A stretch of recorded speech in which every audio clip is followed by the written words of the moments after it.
Bonjour, chers étudiants et étudiantes. Aujourd'hui, on va voir les deux dernières parties de ce chapitre sur les complexes. La première partie, on parlera un petit peu de l'écriture exponentielle d'un nombre complexe. Et la deuxième, ce sera sur l'interprétation géométrique des nombres complexes. Alors, écriture trigonométrique, vous connaissez déjà. Alors, on écrit souvent cette écriture EI θ est égal à cosinus de θ plus I sinus de θ. Donc ça, c'est une notation.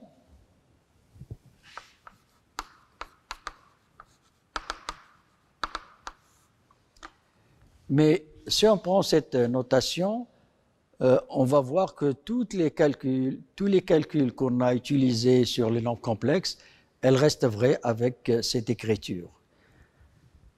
Si z est égal à r θ, donc elle va être égale à r e de I θ. Et donc tout ce que nous avons vu dans la multiplication, par exemple z qui est égal à r e de I θ fois r e de I θ'. Donc d'après l'écriture exponentielle, donc r, et on sait que e de x fois e de x' est égal à e de I θ plus θ'.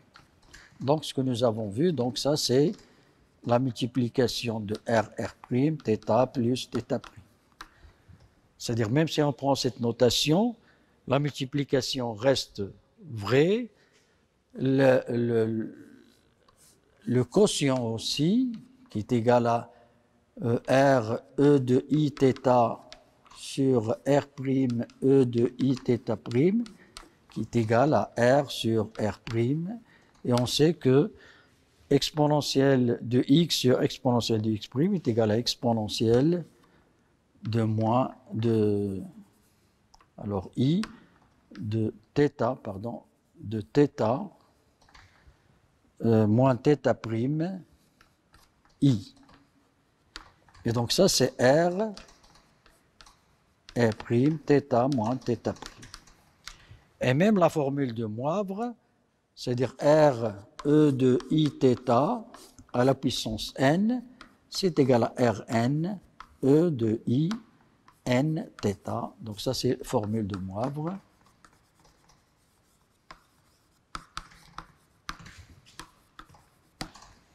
Donc tout le calcul que nous avons vu dans C, on peut, avec cette notation, on prend Z, c'est égal à R e de I θ, et donc ça c'est R cosinus de θ plus I sinus de θ, et on peut le noter par R θ.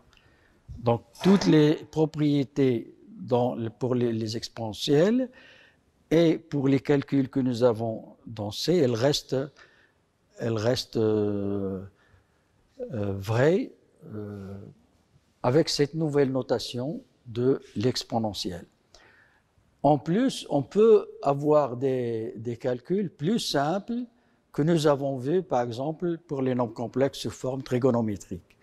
Par exemple, ici, on a ce qu'on appelle formule d'Euler.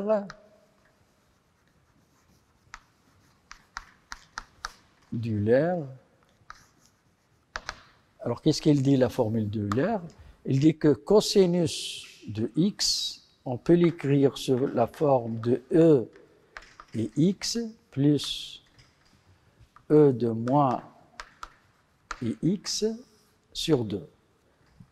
Et sinus de x va être égal à e de x moins e de moins et x sur 2i. Alors, donc ça, ce qu'on appelle, lorsqu'on écrit sinus et cosinus sous cette forme, on dit qu'on a utilisé la formule d'Euler. Alors ici, par exemple, cosinus à la puissance au carré, on peut le déduire directement sous cette forme. Cosinus au carré de x, alors c'est 1 demi au carré, facteur e de i x plus e de moins ix au carré. Et on applique, donc ça c'est 1 sur 4, e, alors c'est a au carré, e de 2ix plus e de 2 moins ix, ou bien moins 2x, plus 2 fois e de ix, e de moins ix. Et donc ça c'est égal. Alors ici, 2ix plus e de moins 2ix, donc la partie imaginaire, elle va se disparaître, il reste uniquement 2 fois cosinus de 2x. Et ici, puisque ça c'est 0, e de ix fois e de moins ix, c'est-à-dire 2 fois 0, c'est-à-dire c'est 2 plus 2 sur 4. Et donc on trouve que ça c'est égal à 1 plus cosinus de x, pardon, de 2x sur 2. Donc ça c'est égal à cosinus au carré de x. Alors vous voyez que le calcul avec l'exponentielle, ça devient plus simple que de trouver, de faire les calculs qu'on connaît déjà. On peut même écrire, alors de même, vous pouvez déterminer que cosinus au carré, sinus au carré de x, même cosinus à la puissance 3 du x,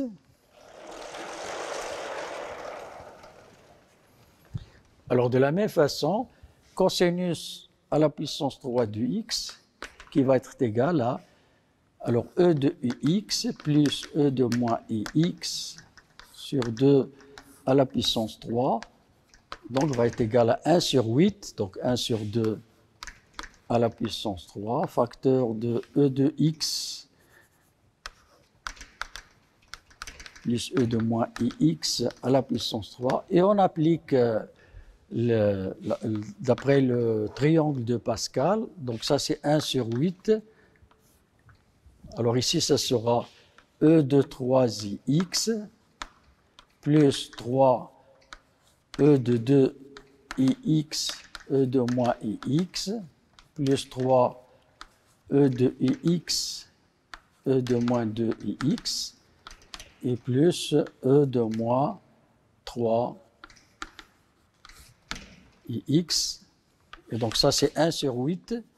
Alors ici, on peut remarquer, si on fait 2, 3 et x, e de moins i, 3x, donc ça sera 2 fois cosinus de 3x plus, alors ici on peut multiplier 3 e de ex par e de moins ex, facteur de e et x ici, car on a 2, plus e de moins ix. Et on trouve le résultat directement, donc 1 sur 8. Ici, cosinus de 2 cosinus de 3x.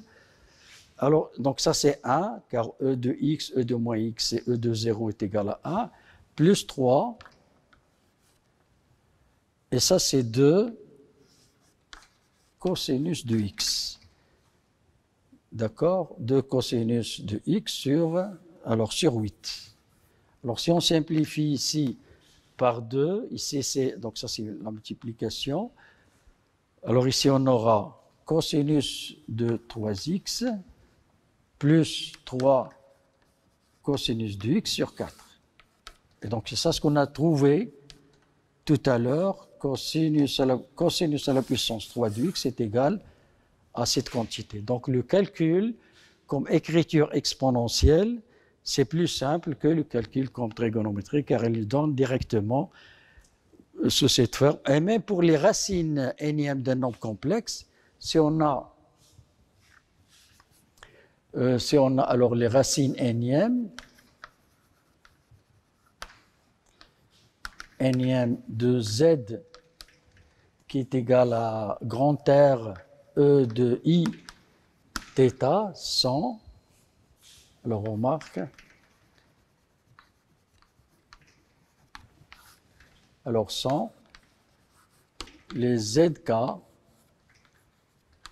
qui est égal à racine nème de R, E de I, θ sur N, plus 2 κ sur N, avec K appartiennent à 0 jusqu'à N moins 1. Donc ça, ce sont les racines énièmes d'un nombre complexe qui s'écrit sous cette forme. C'est racine énième de R, E de I, θ sur N, plus 2 κ sur N, avec K de 0 jusqu'à N moins 1. Et les racines énièmes de l'unité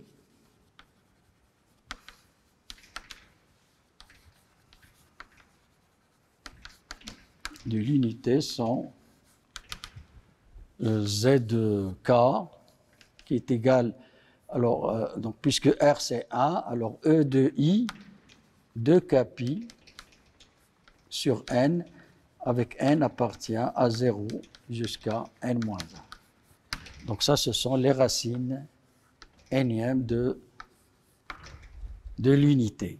ZK est égal à E de I, 2 κ sur N, etc. C'est-à-dire on peut déterminer. Alors ici, par exemple, uniquement si on veut chercher xn moins 1 ou bien est égal à 1, donc les racines, c'est-à-dire S va être égal à l'ensemble de E de I, 2 κ sur N. C'est-à-dire ZK va être égal sous cette forme, que K appartienne à 0 jusqu'à N moins 1. Et lorsqu'on va voir les polynômes, ce xn moins 1, on peut l'écrire sous la forme de produit de x moins exponentielle de 2 κ sur n, i, avec k de 0 jusqu'à n moins 1. Car si e de i 2 κ est racine de ce polynôme, c'est-à-dire que x moins e de 2 κ sur n va diviser ce polynôme. Et à partir de les racines énièmes de l'unité, on peut décomposer ce polynôme, ce qu'on va voir après, lorsqu'on va déterminer certains polynômes. Donc ça, c'est pour la première partie de la dernière séance sur les complexes, c'est l'écriture trigonométrique. Alors la deuxième partie, ça sera sur l'interprétation géométrique des nombres complexes, que ça c'est une partie qui est très importante, car on peut résoudre certains problèmes géométriques qui sont un peu difficiles à partir des techniques qu'on connaît sur les nombres complexes.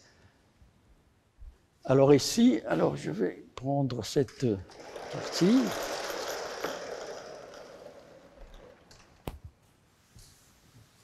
Alors, interprétation géométrique.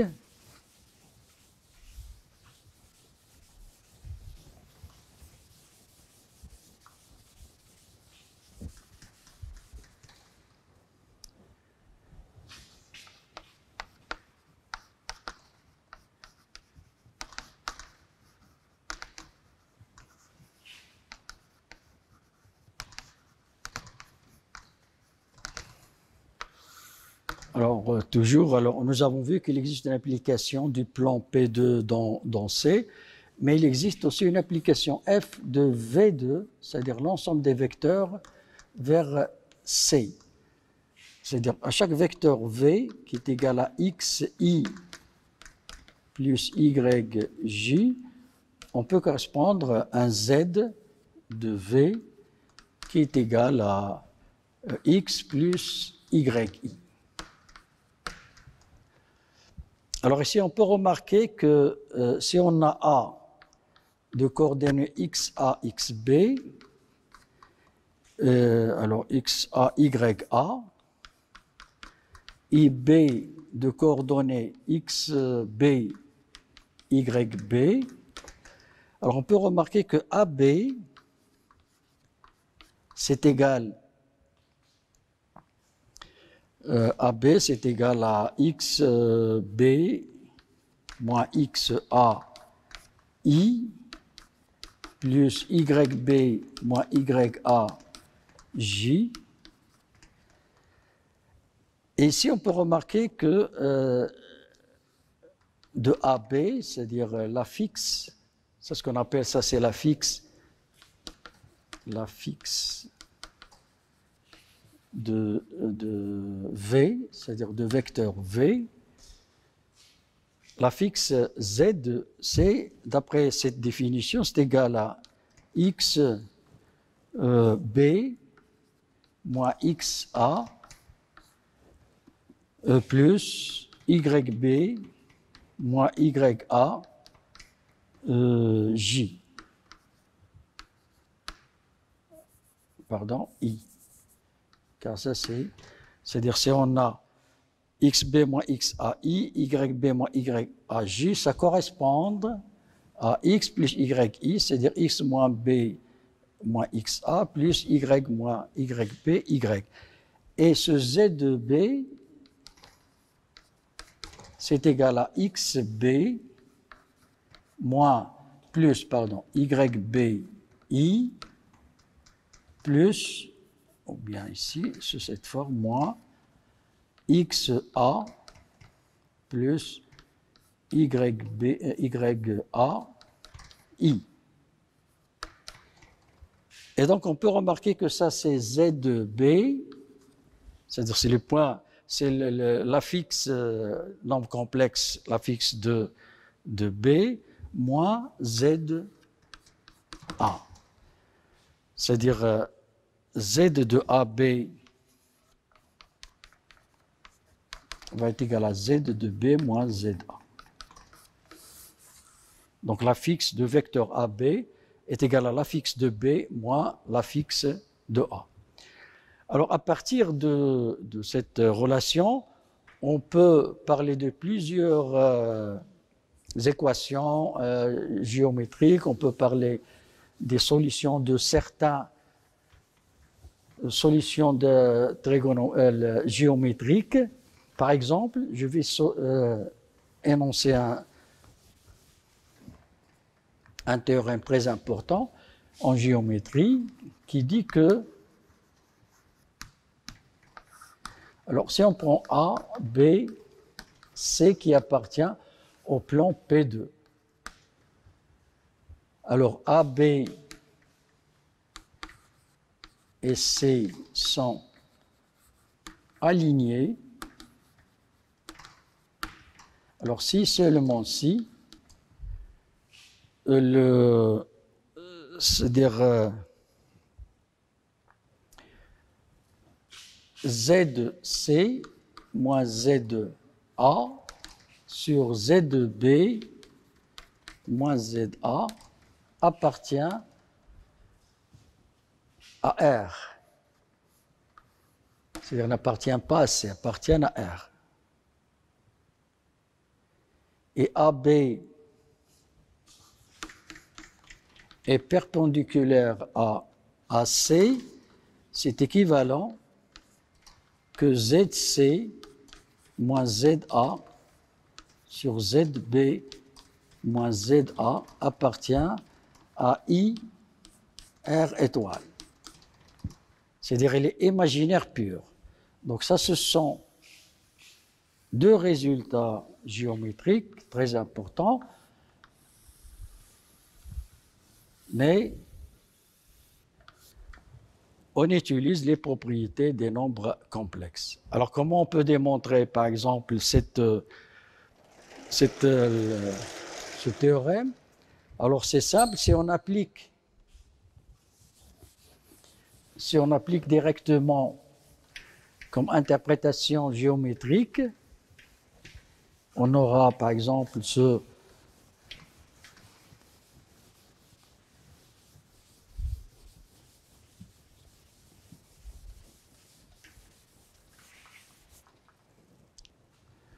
alors si on a le repère, on a par exemple un vecteur W, ça c'est W, et ça c'est V.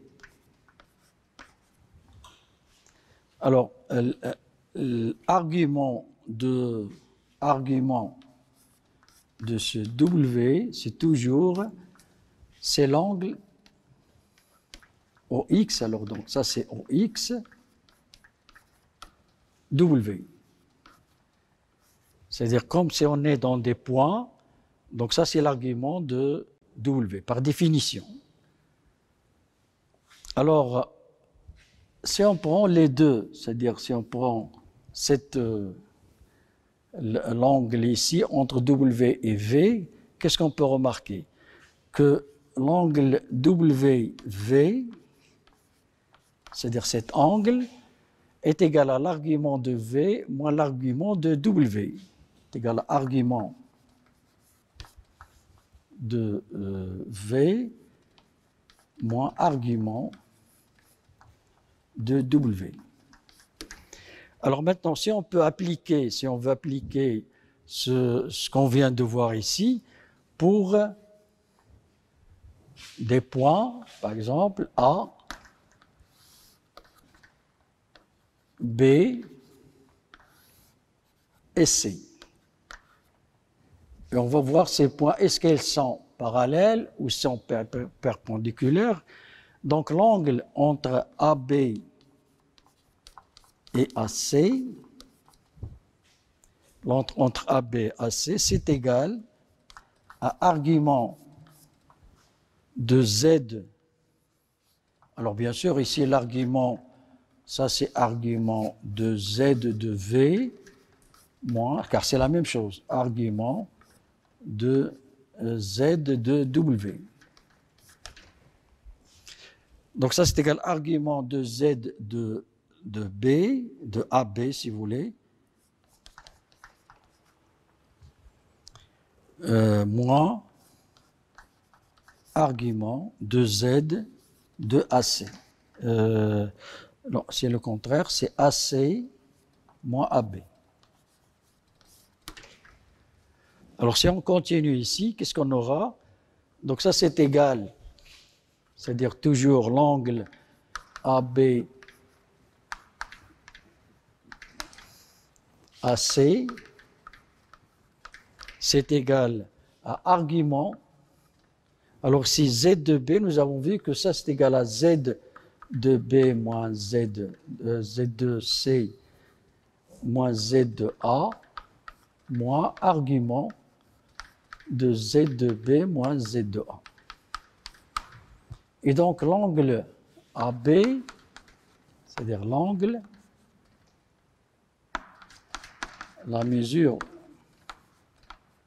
de cet angle est égale. Alors nous avons vu déjà dans les nombres complexes, ça c'est argument de Z de C moins Z de A sur Z de B moins Z de A. Alors maintenant, si cette quantité appartient à R, alors l'argument, c'est quoi? L'argument, ce sera 0, s'il appartient à R. L'argument, ce sera 0.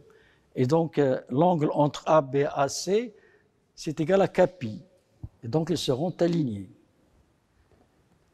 Maintenant, si ZC moins ZA appartient à IR étoile, c'est-à-dire ici, on aura Kpi. Kpi, c'est-à-dire que l'angle qui va former AB avec C, ça sera Kpi, ou bien de ce côté, ou bien de l'autre côté. Donc, ils seront perpendiculaires. Donc, conclusion, ou bien d'où la conclusion que argument de ZC moins ZA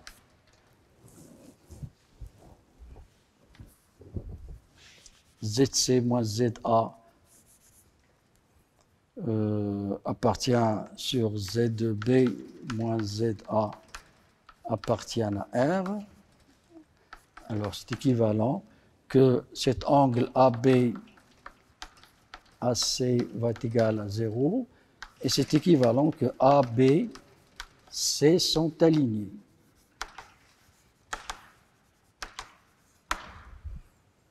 Et ZC moins ZA sur ZB moins ZA. Ça appartient à IR étoile.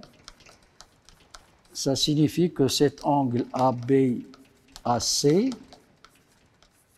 est égal à 2 kpi sur 2, est égal à kpi sur 2.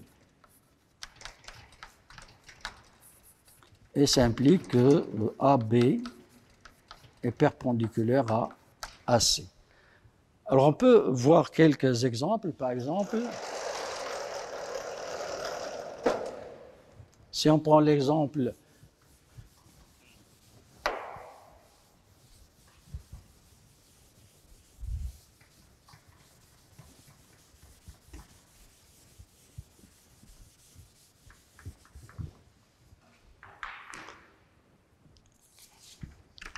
alors si on prend par exemple montrer que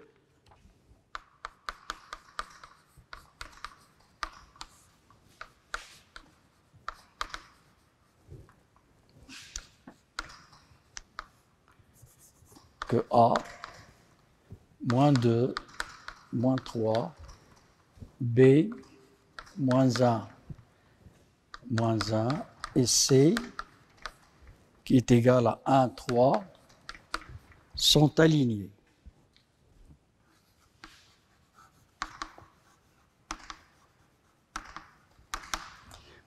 Alors, si on veut montrer sont alignés, directement, on écrit ZC moins ZA sur ZB moins ZA. Et on trouve qu'est-ce qu'il va donner. Alors, qu'est-ce qu'il va donner ici pour ZC?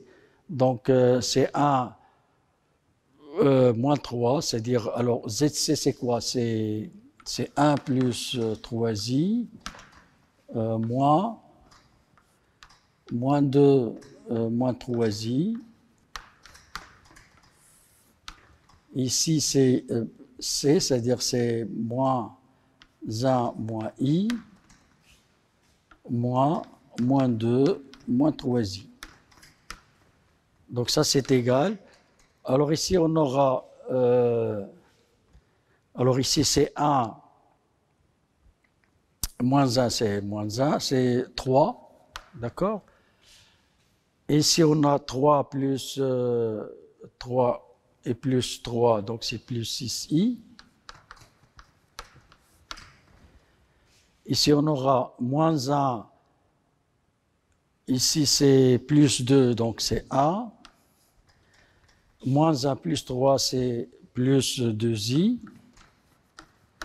Et on peut écrire que ça, c'est 3 facteurs de 1 plus 2i sur 1 plus 2i. Alors, on simplifie, c'est là, ça donne 3. Donc, puisque ZC moins ZA sur ZB moins ZA appartient à R, donc A, B et C sont alignés. Alors essayez de vérifier, ou bien alors je vous donne un petit exercice de vérifier que si A, B et C, voilà, donc on a appliqué directement celle-là, c'est-à-dire si ZC moins ZA sur ZB moins ZA appartiennent à R, alors ils sont alignés. Alors comme exercice que je vous laisse le soin de résoudre cet exercice, alors montrer que, alors si A 1, 2,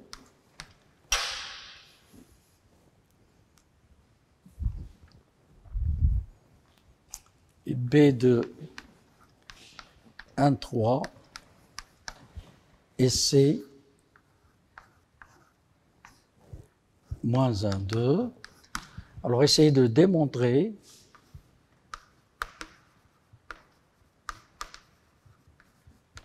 que les deux droites AB sont perpendiculaires. AB et AC sont perpendiculaires. Voilà, et vous pouvez appliquer cette formule, c'est-à-dire il faut montrer que Z de C moins Z de A sur Z de B moins Z de A appartiennent à I R étoile. Et voilà, chers étudiants, on est arrivé à la fin de ce chapitre des nombres complexes. Et on se verra prochainement pour le deuxième chapitre sur les polynômes. Et merci de votre attention.